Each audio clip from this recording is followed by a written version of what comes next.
Здравейте, аз се казвам Иван Димитров от Здравочник БГ, сайтът за лекарски профили, онлайн записване на часове. А сега имаме и специална оферта за всички лекари, които все още нямат профили за нас, която ще комбинираме с специални индивидуални оферти и промоции от нашите партньори от Paltex BG. Една от най-големите и най-уважавани компании за медицинско облекло в България, така че ако вие сте лекар-специалист и искате да се възползвате и да имате онлайн присъствие заедно с достъпни и висококачествени медицински облекла, пишете ни, ние вече работим с Paltex като ексклузивен партньор, за което сме изключително благодарни и щастливи, така че да можем да предоставим най-добрата услуга за българските лекари, защото вярваме, че те го заслужават. И така, днешното видео е породено и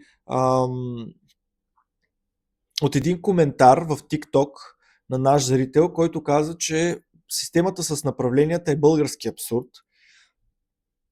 И много държа да уточним този въпрос и да разясним малко повече по него.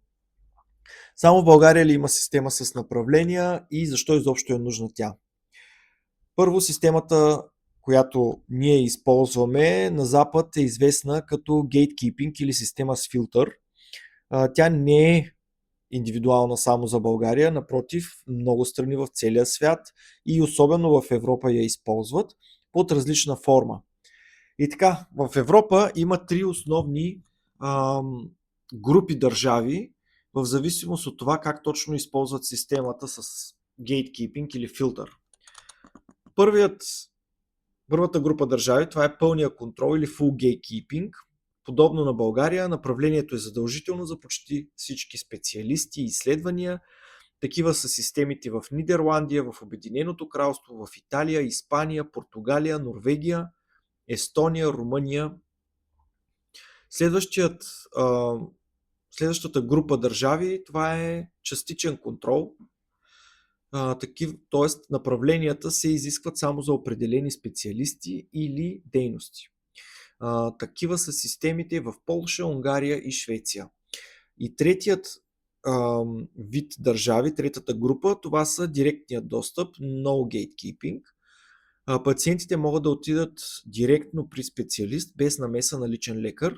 Това е характерно за Германия, Австрия, Белгия, Люксембург, Гърция, Швейцария, като в някои от тези страни обаче се въвеждат и финансови стимули, т.е. по-ниски такси, ако все пак решите да използвате личния си лекар и да минете през него.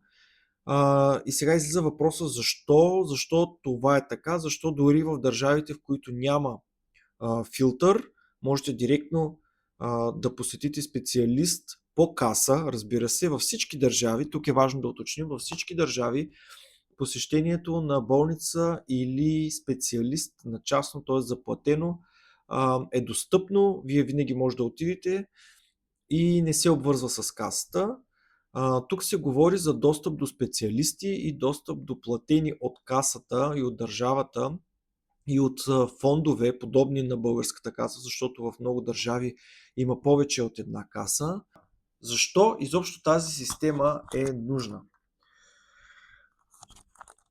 Основната цел на направленията е да организира пътя на пациента по най-ефективния начин. Как става това? Ами по 4 различни начина, 4 метода. Първият е координация на грижите. Личният лекар познава историята на пациентите и може да прецени дали проблемът изисква специалист, спестявайки време и излишни прегледи.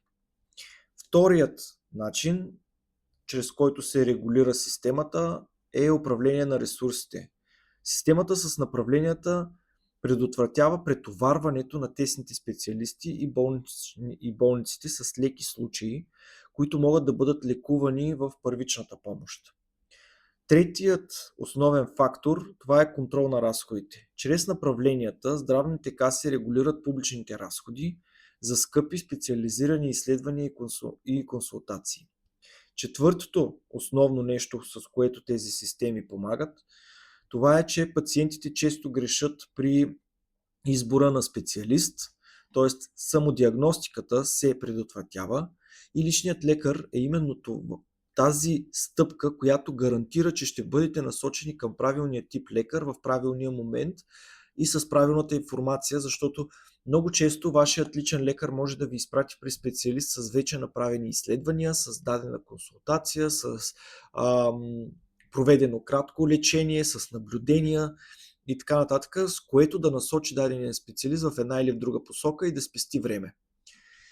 Така че България по никакъв начин не е уникална. Системата е много добра, много работеща и има 3 различни вида, като просто нашата система в България е full gatekeeping.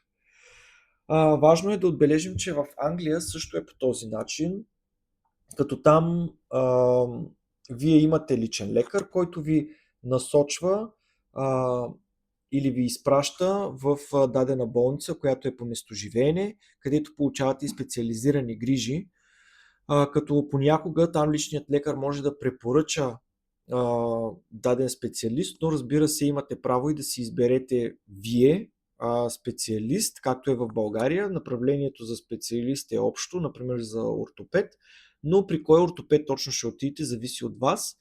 В Англия, например, е подобно, като разбира се и там достъпът до специалисти платено е свободен и вие винаги може да отидете в частна болница или на частен преглед без никакви ограничения, просто ще трябва да заплатите от собствения си джоб.